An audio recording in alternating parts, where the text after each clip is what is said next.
सर्वांना माझा नमस्कार. परीक्षक उपस्थित मंडळी, श्रोत्यांनो, माझे नाव चव्हाण वैष्णवी संजय. माझ्या कॉलेजचे नाव प्रभात महाविद्यालय निधोना. आज मी एका अशा विषयावर बोलणार आहे जो म्हणजे प्रत्येक विद्यार्थ्याच्या आयुष्यात आशेचा किरण बनून येतो, दारिद्र्याच्या अंधारातही स्वप्नांना नवे पंख देतो आणि आपल्या भारताच्या ज्ञान समृद्ध करण्यासाठी भारताच्या भविष्याला आकार देतो. तो म्हणजे केंद्र व राज्य शासनाच्या शिष्यवृत्ती योजना आणि त्यांची अंमलबजावणी. कष्ट करायची हार मानायची नाही, कष्ट करायची हार मानायची नाही. शिक्षणाच्या वाटेवर कधी थांबायचं नाही, शिक्षणाच्या वाटेवर कधी थांबायचं नाही. सरकारची साथ आणि शिष्यवृत्तीची मात, सरकारची साथ आणि शिष्यवृत्तीची मात हीच आहे यशाची खरी सुरुवात, हीच आहे यशाची खरी सुरुवात. शिक्षण म्हणजे काय, शिक्षणाचे महत्त्व काय? तर शिक्षण हे प्रगतीचे इंजिन आहे.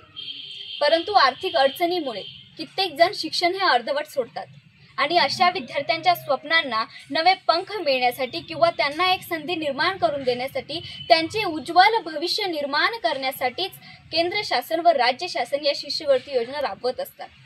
तर मग आता आपण बघूया की केंद्र शासनाच्या काही शिष्यवृत्ती योजना आहेत, तर त्या कोणत्या आणि कशा, आपण त्याचा आढावा घेऊया. तर म्हटलं तर national means cum merit scholarship म्हणजे इयत्ता 8वी नंतर आर्थिकदृष्ट्या दुर्बल परंतु गुणवंत विद्यार्थ्यांना 12,000 वार्षिक मदत केली जाते. त्यानंतर जर आपण बघितलं तर कॉलेज स्टुडंट किंवा युनिव्हर्सिटी स्टुडंट म्हणजे जे उच्च शिक्षण घेतात परंतु गुणवंत विद्यार्थी, अशा विद्यार्थ्यांना 10 ते 20,000 वार्षिक मदत केली जाते. त्यानंतर इन्स्पायर स्कॉलरशिपमध्ये जर आपण बघितलं तर विज्ञान शाखेत शिक्षण घेत असलेल्या विद्यार्थ्यांना प्रत्येक वर्ष 80,000 अशी प्रतिवर्ष स्कॉलरशिप दिली जाते. त्यानंतर तांत्रिक शिक्षण घेणाऱ्या मुलींना 50,000 प्रतिवर्ष मदत केली जाते. आणि त्यानंतर शारीरिकदृष्ट्या अपंग असलेल्या विद्यार्थ्यांना सुद्धा 50 वर्षाची नाही 50,000ची मदत केली जाते प्रत्येक वर्षी. आणि जर आता आपण बघितलं तर मग म्हटलं तर पोस्ट मॅट्रिक स्कॉलरशिपमध्ये जर आपण बघितलं तर मुस्लिम, ख्रिश्चन, बौद्ध धर्म किंवा पारसी असे अनेक जे आहेत त्यांना सुद्धा, अशा अनेक जाती जमातींना सुद्धा 10,000 पेक्षा जास्त स्कॉलरशिप दिली जाते.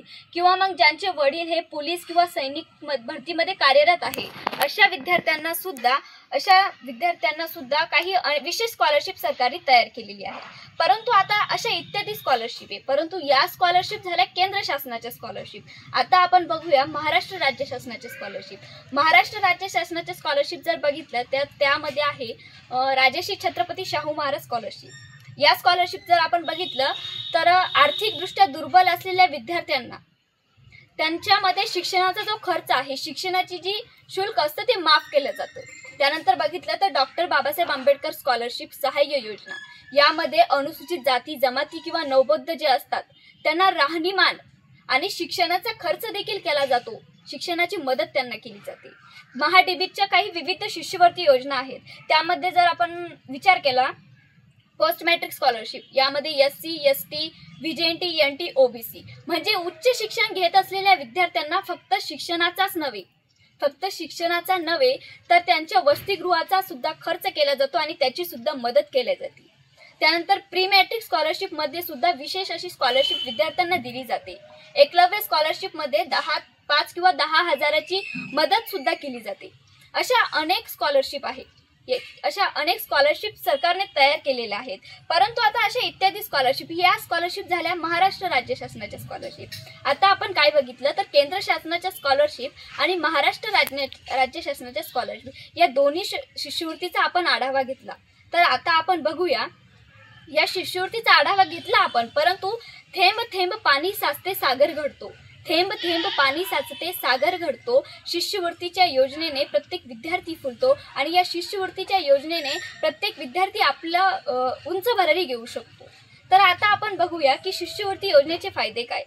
आपण आढावा तर घेतला, पण योजनेचे फायदे काय, तर त्यामध्ये सर्वात प्रथम म्हणजे शिक्षणाचा प्रसार म्हणजे जे विद्यार्थी आर्थिक अडचणीमुळे किंवा तांत्रिक अडचणीमुळे शिक्षण हे पासून विलंबित राहतात किंवा वंचित राहतात अशा विद्यार्थ्यांना सुद्धा शिक्षणाची संधी मिळणे किंवा शिक्षणाची संधी निर्माण करून देणे.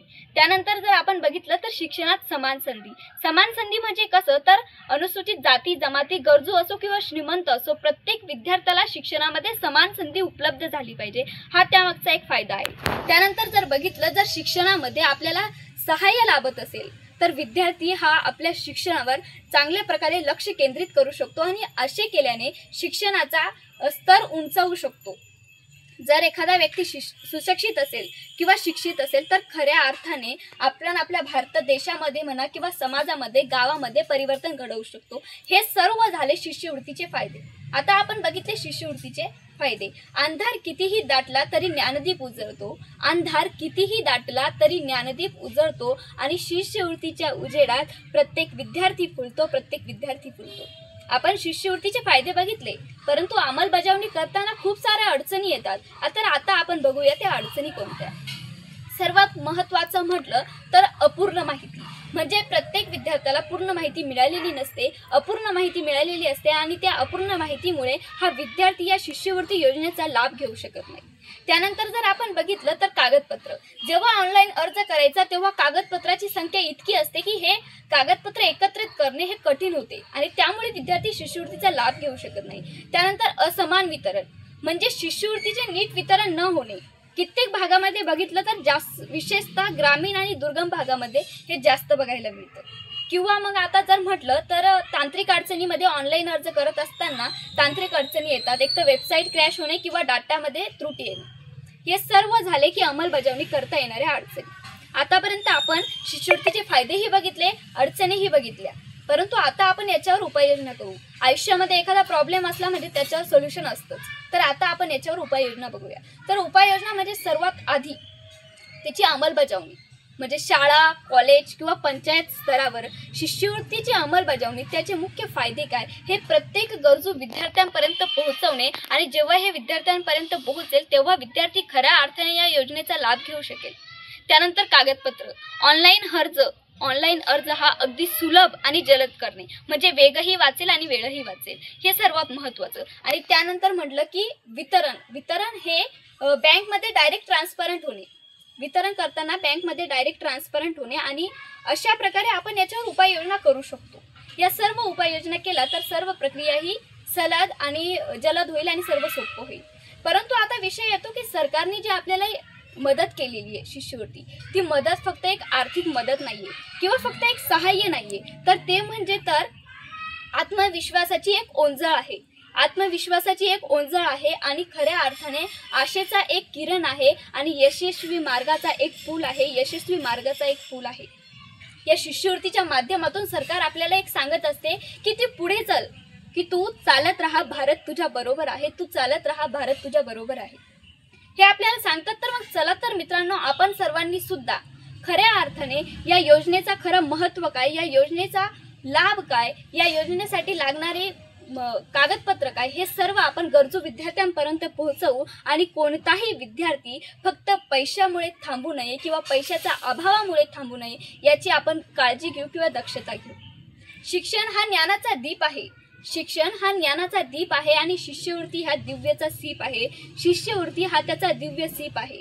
प्रत्येक विद्यार्थ्याचा प्रवास हा सुखमय व्हावा, प्रत्येक विद्यार्थ्याचा प्रवास हा सुखमय व्हावा आणि भारताचा प्रत्येक विद्यार्थी हा तेजोमय व्हावा, हा तेजोमय व्हावा। जय हिंद, जय भारत, धन्यवाद।